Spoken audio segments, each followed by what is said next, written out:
Leeds boxing promo. We're here with the country kid, Cian Reddy, fresh off fight number 3. How are you doing, mate? Good, yeah, good. Good to get it done and be on this side of it now and come out with my third win, thank God, yeah. It was a good fight. Like I was saying there in a different interview there, third fight, 3 different styles of my first 3 opponents, 3 good learning fights, tricky opponent, they're very crafty. Didn't open up a lot, but when he did, I thought I was good on the counter, which I was working on because I got a little bit sick in this camp. Wasn't able to spar for near a month. Since the last interview I done with you, that was near my last day of sparring, just over a month ago. So yeah, it was good to get it done and get the win, thank God, yeah.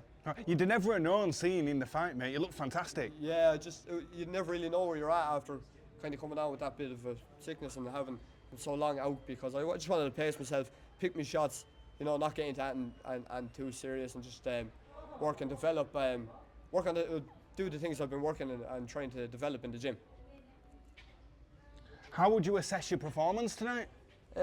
From what I'm hearing, the lads are saying I boxed well. I'm very hard on myself, so I'll have to go back, and I'm just the person who looks at what he did wrong as opposed to what he did right, because you have that perfectionist mindset is important to, try and when you're getting further in the sport, it's the mistakes, what you're doing well kind of goes over your head, but what I've done wrong is the first thing that comes to my head, but they're the things we'll work on for the next fight, and I have a good team that will pick out the things I did wrong, and work on them in the gym with me, which is that's why they're in charge, and I just listen.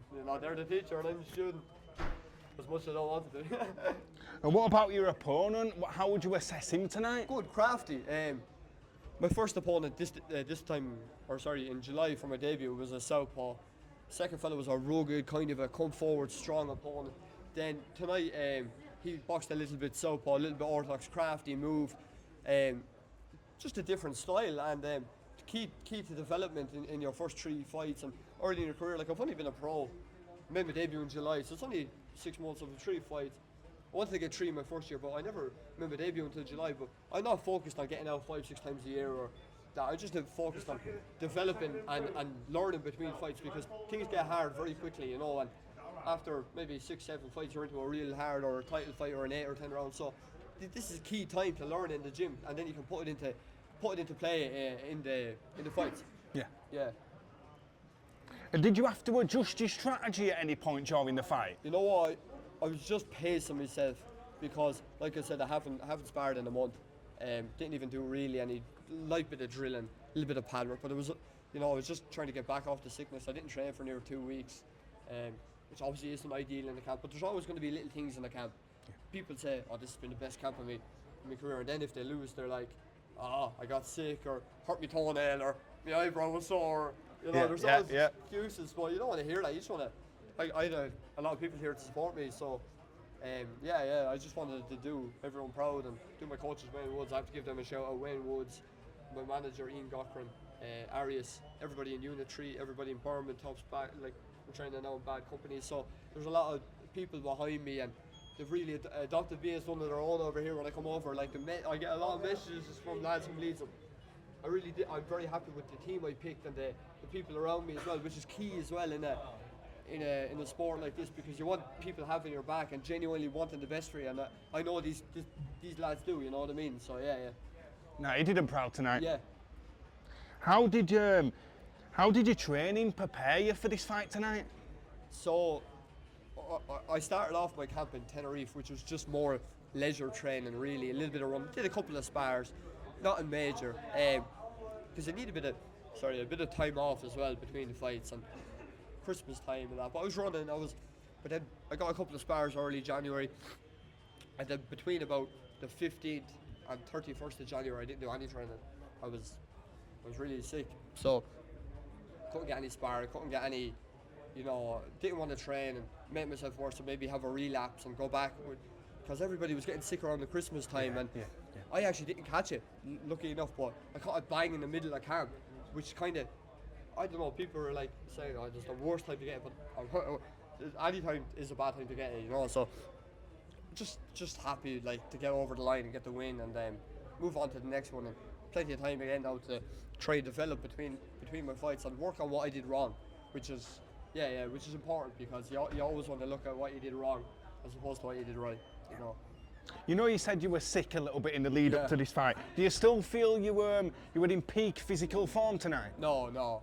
To be honest, people ask me how I felt. I was like, very blocked up, very coughing and that. But I'm probably 50% of myself, but it was enough to get over the line and Yeah. get the win. And you know that's important. So you know, yeah, I got over the line with the win, and I know I'm a lot better than what I showed tonight. So I'm hard on myself too, you know. Don't be too hard on yourself, mate. What was your game plan going into the fight, and do you feel you executed it? Yeah, I think so. I think my coaches are saying that I did anyway. They're just saying pace yourself off the jab, look for the little gaps, don't get too drawn into it, don't need any silly head clashes or, you know, having a war when you've been sick or if your feet, you know, sometimes when you're been a bit under the weather, your feet get stuck or you're not moving. But I thought I was kind of agile and looking for the gaps when he was shooting off them shots and landing my counter shots. But yeah.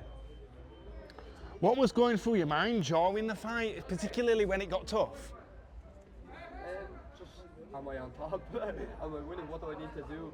Start at one stage when he started kind of working off the jab, I was just dropping in the uppercut because he was jabbing, but he was going low, or I'd slip here or I'd go to the body, which is probably one of my favourite shots. That slip inside left uppercut. He even said it to me after the fight. He was like, "Oh, that was a really good shot, man." Yeah. No, that right to the body was. Yeah. But sometimes I was smothering my work and fucking. Sorry. No. I was catching and then kind of going in because he was going in with the head and, you know, and I was just I was landing some good shots and I know where I'm at now, 50% of myself, but I want to improve now. I want to be 100% for my next fight because they get hard very quick. And how will you use the experience from tonight going forward for your next I fight? think every fight is a learning fight, you know, because he, like I said, he was a little bit orthodox and southpaw. And a lot of people at a really high level are good switch hitters as well. They can box a little bit orthodox and stuff. But obviously, the levels are going to increase. Yeah. You know, the fights are going to get harder. But I have to make sure I'm ready for that. So there's always something to learn out of a fight, always. And regardless of any opponent, I always take the wrongs and take the rights, and you know what I'm saying? Yeah. And what did it mean to you to hear the crowd there tonight? Because you certainly brought a crowd tonight. The Yeah. atmosphere was electric. Yeah,